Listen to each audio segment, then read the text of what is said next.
Politiche alle porte, campagna elettorale ormai con i motori accesi e il clima all'interno delle istituzioni si surriscalda, sale la tensione.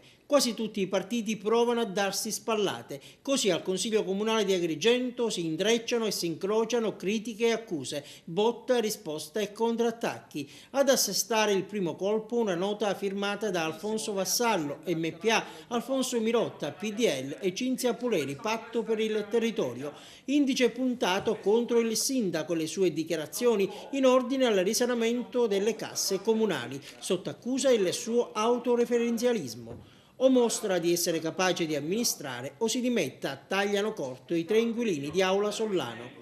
A breve giro la replica del gruppo consigliare dell'UDC, il partito di Zambuto. Ancora una volta l'imminente campagna elettorale accende gli animi di alcuni consiglieri, il contenuto della replica dello scudo crociato guidato da Ennio Saeva. Questi signori, dopo essersi insultati politicamente per anni, festeggiano ora la ritrovata unione, scagliandosi contro il sindaco e scrivendo una serie di falsità.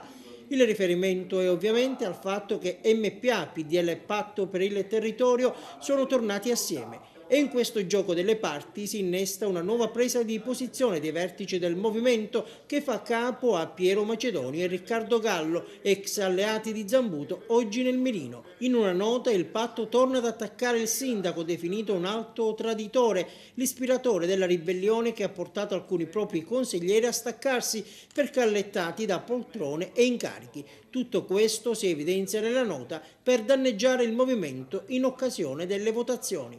Insomma, se questo è l'antipasto, appena la campagna elettorale entrerà nel vivo, saranno certamente serviti piatti più complicati da digerire. Buon appetito!